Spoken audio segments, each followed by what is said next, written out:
Hello guys, good morning everyone. Myself Yaspal Singh, Assistant Professor in Press Law College, Greater Noida. Today is my class, BLLB 6th semester. Subject the Constitutional Law of India, Part 2nd. Topic Election, Nirvachan. Subject code 603। आज हम discuss करेंगे कि constitution के part 15 जिसमें election के बारे में बताया गया है, निर्वाचन के बारे में बताया गया है, जो कॉन्स्टिट्यूशन के आर्टिकल 324 टू 329 का सब क्लोज ए तक दिए गए हैं। तो आर्टिकल 324 कहता है कि सुपरिंटेंडेंस direction and control of elections to be vested in an election commission. Repeat, superintendence, direction and control of elections to be vested in an election commission. ये कहता है कि आर्टिकल 324 की निर्वाचनों के अधीक्षण, निर्देशन और नियंत्रण का निर्वाचन आयोग में निहित होना। कि आर्टिकल 324 का सब क्लोज 1 कि the superintendence direction and control of the preparation of the electoral roll for and the conduct of all elections to Parliament and to the legislature of every state and of elections to the office of President and Vice President held under the Constitution shall be vested in a commission referred to in this Constitution as the Election Commission. कि article 324 का sub clause 1 कहता है कि संविधान के अधीन संसद और प्रत्येक राज्य के विधानमंडल के लिए कराए जाने वाले सभी निर्वाचनों के लिए तथा राष्ट्रपति और उपराष्ट्रपति के पदों के लिए निर्वाचनों के लिए निर्वाचक नामावली तैयार कराने का और उन सभी निर्वाचनों के संचालन का अधीक्षण, निर्देशन और नियंत्रण एक आयोग में निहित होगा, जिसे इस संविधान में निर्वाचन आयोग कहा गया है। आर्टिकल 324 का सब क्लोज 2 कि that the election commission shall consist of the chief election commissioners and such number of other election commissioners,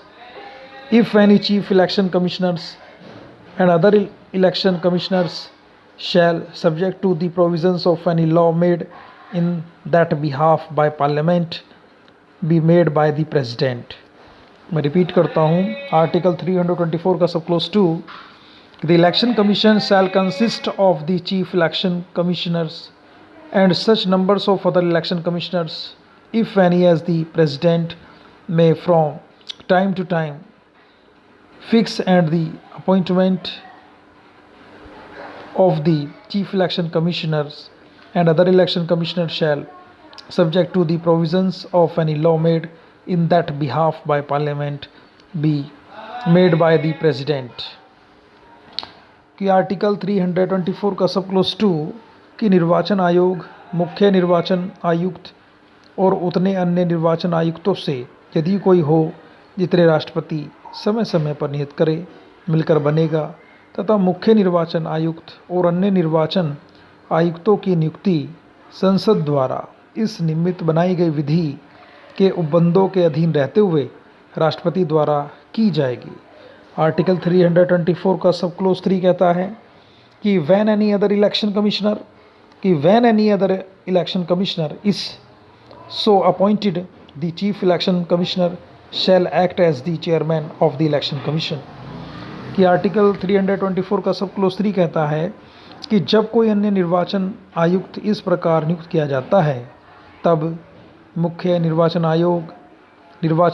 के अध्यक्ष के रूप में कार्य करेगा। कि जब कोई अन्य निर्वाचन आयुक्त इस प्रकार नियुक्त किया जाता है तब मुख्य निर्वाचन आयोग के अध्यक्ष के रूप में कार्य करेगा। आर्टिकल 324 का सब क्लोज 4 कहता है कि before each general election to the house of the people and to the legislative assembly of each state, and before the first general election and thereof before each perennial election to the legislative council of each state having such council, the president may also appoint after consultation with the election commission such regional commissioners as he may consider necessary to assist the election commission in the performance of the functions conferred on the commissions by clause 1। कि article 324 का sub close 4 कहता है कि लोकसभा के प्रत्येक राज्य की विधानसभा के प्रत्येक साधारण निर्वाचन से पहले तथा विधान परिषद वाले प्रत्येक राज्य की विधान परिषद के लिए प्रथम साधारण निर्वाचन से पहले और उसके पश्चात प्रत्येक द्विवार्षिक निर्वाचन से पहले राष्ट्रपति निर्वाचन आयोग से परामर्श करने के पश्चात खंड 1 द्वारा निर्वाचन आयोग को सौंपे गए कृत्यों के पालन में आयोग की सहायता के लिए उतने प्रादेशिक आयुक्तों को भी नियुक्त कर सकेगा जितने में आवश्यक समझे। आर्टिकल 324 का सब क्लोज 5 कहता है कि subject to the provisions of any law made by parliament,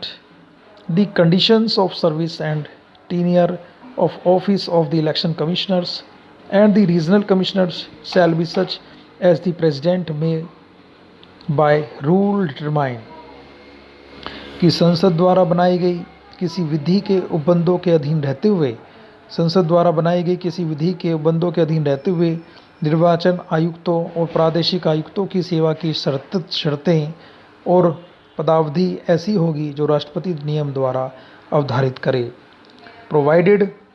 that the chief election commissioner shall not be removed from his office except in like manner and on the like grounds as a जज of the Supreme Court, and the conditions of service of the chief election commissioner shall not be varied to his disadvantage after his appointment. कि परंतु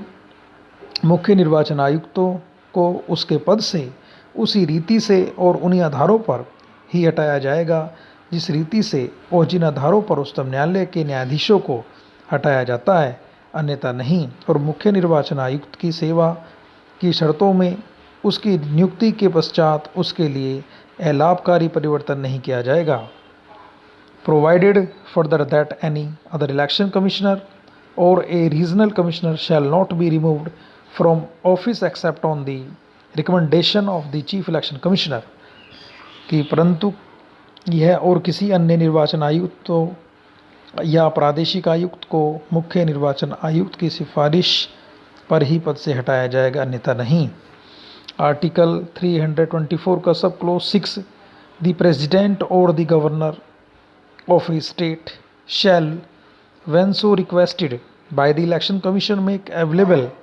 to the election commission or to a regional commissioner such staff as may be necessary for the discharge of the functions confirmed on the election commission by clause 1। कि जब निर्वाचन आयोग ऐसा अनुरोध करे तब राष्ट्रपति या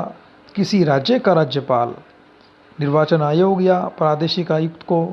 उतने कर्मचारी वृत्त उपलब्ध कराएगा जितने खंड 1 के द्वारा निर्वाचन आयोग को सौंपे गए कृत्यों के निर्वहन के लिए आवश्यक हों। आर्टिकल 325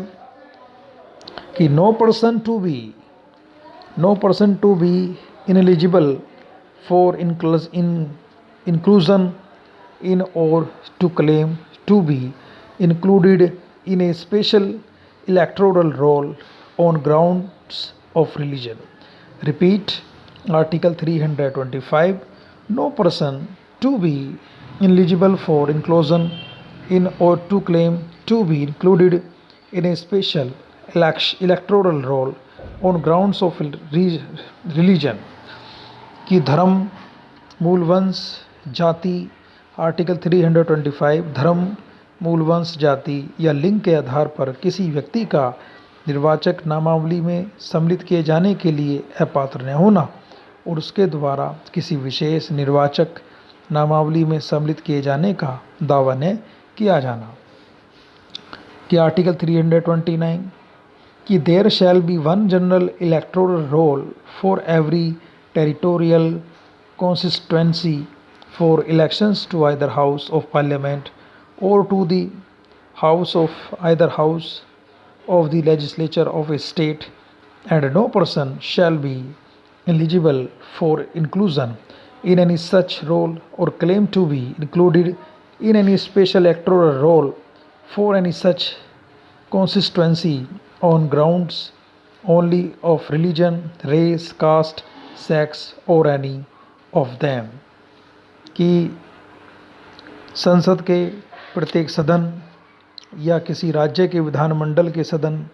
या प्रत्येक सदन के लिए निर्वाचन के लिए प्रत्येक प्रादेशिक निर्वाचन क्षेत्र के लिए एक साधारण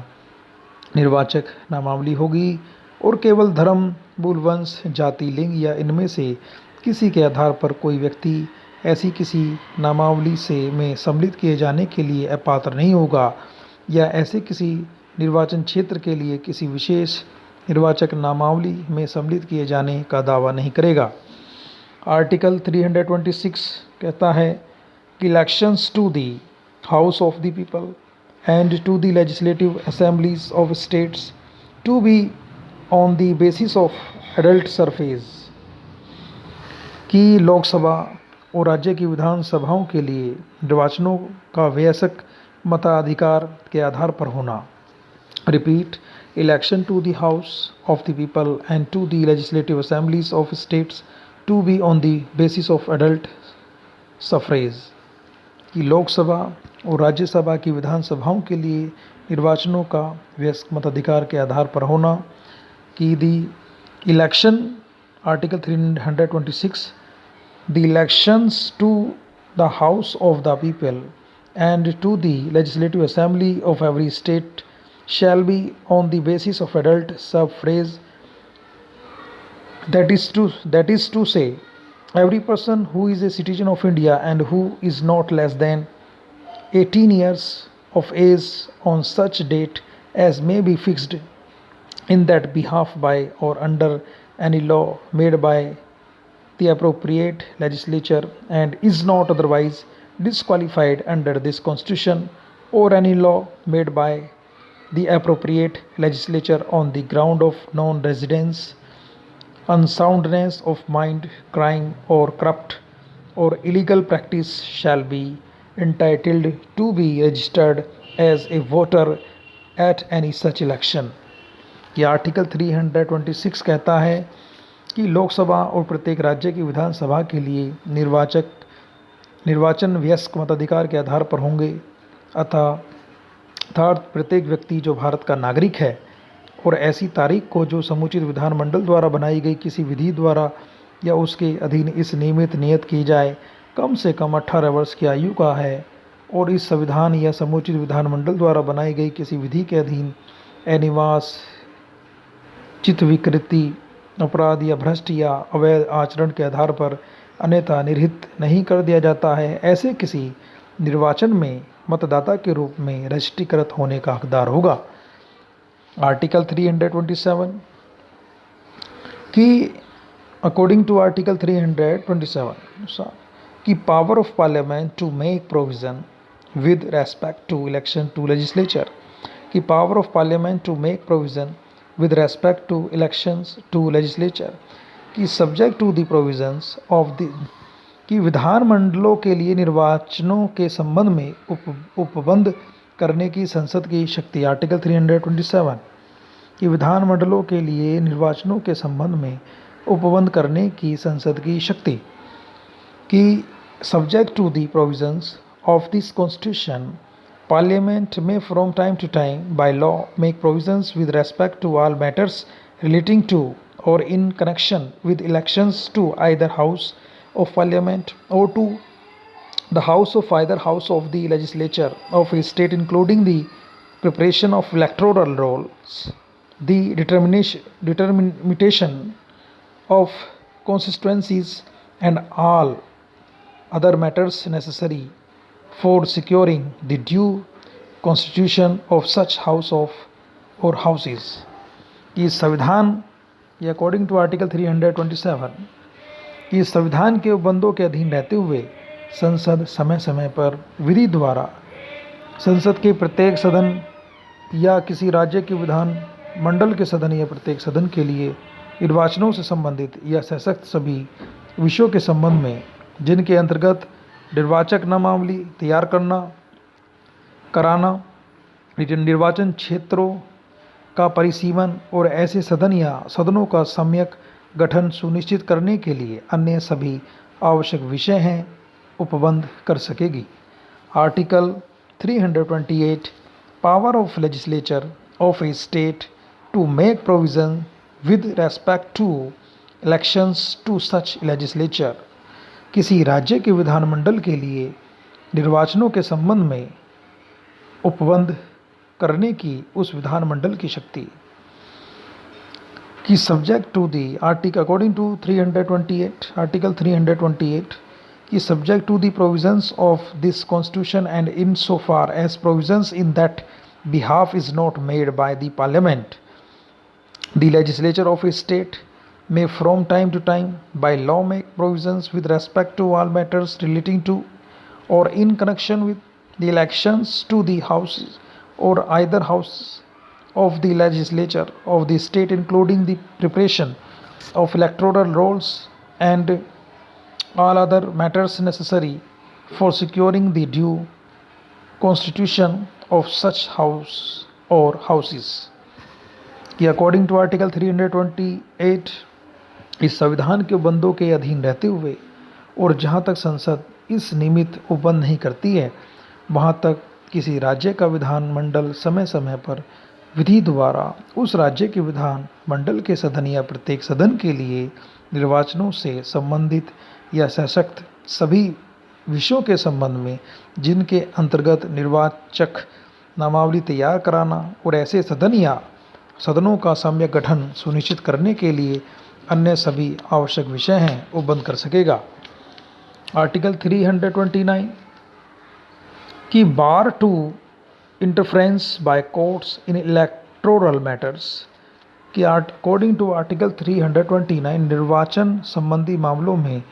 न्यायालयों के हस्तक्षेप का वर्जन। कि notwithstanding anything in this constitution article 329 का sub clause a the validity of any law relating to the determination of constituencies or the allotment of seats to such constituencies made or purporting to be made under Article 327 or Article 328 shall not be called in question in any court। कि according to article 329 इस संविधान में किसी बात के होते हुए भी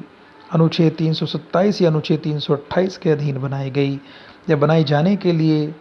किसी ऐसी विधि की विधि मान्यता जो निर्वाचन क्षेत्रों के परिसीमन या ऐसे निर्वाचन क्षेत्रों को स्थानों के आवंटन से संबंधित है किसी न्यायालय में प्रश्नगत नहीं की जाएगी। आर्टिकल 329 का सब क्लोज बी कि no election to either house of parliament or to the house or either house of the legislature of a state shall be called in question except by any election petition presented to such authority and in such manner as may be provided for by or under any law made by the appropriate legislature. According to Article 329 का sub clause B कि संसद के प्रत्येक सदन या किसी राज्य के विधानमंडल के सदन कि संसद के प्रत्येक सदन या किसी राज्य के विधानमंडल के सदन या प्रत्येक सदन के लिए कोई निर्वाचन ऐसी निर्वाचन अर्जी पर ही प्रसंगत किया जाएगा जो ऐसे प्राधिकारी को और ऐसी रीति से प्रस्तुत की गई है जिसका समुचित विधानमंडल द्वारा बनाई गई विधि द्वारा या उसके अधीन उपबंध किया जाए, अन्यथा नहीं। Article 329A special provision as to elections to parliament in the case of prime minister and speaker. Special provisions as to elections to parliament in the case of prime minister and speaker के article 329 का sub close से प्रधानमंत्री और अध्यक्ष के मामले में संसद के लिए निर्वाचनों के बारे में विशेष उपबंध। दरअसल ये आर्टिकल जो है आर्टिकल 329 ये रिपील्ड है, निरसित है, इसका कोई यूज़ नहीं है। इस प्रकार जो आपका आज का जो टॉपिक था इलेक्शन निर्वाचन से संबंधित, जिसको हमने आर्टिकल 324 टू 329 तक एक्सप्लेन किया कि कॉन्स्टिट्यूशन को पढ़ने के लिए कॉन्स्टिट्यूशन को पढ़ाने के लिए सबसे पहले ये बात जानना बहुत ज़रूरी है कि हम अपनी तरफ से इसमें कुछ ऐड नहीं कर सकते। हमें जो कॉन्स्टिट्यूशन में लिखा गया है उसके अनुसार ही हमें इसकी स्टडी करना आवश्यक होता है। और तो इसमें जो सबसे बेस्ट तरीका होता है कि कॉन्स्टिट्यूशन का बेरक लीजिएगा, इसमें हिंदी और इंग्लिश में से दोनों में आप समझेंगे। और आज ये आपका टॉपिक जो है फिनिश हो गया है, आर्टिकल 324 टू आर्टिकल 329। इसी के साथ आपकी क्लास समाप्त होती है। Goodbye. ओके।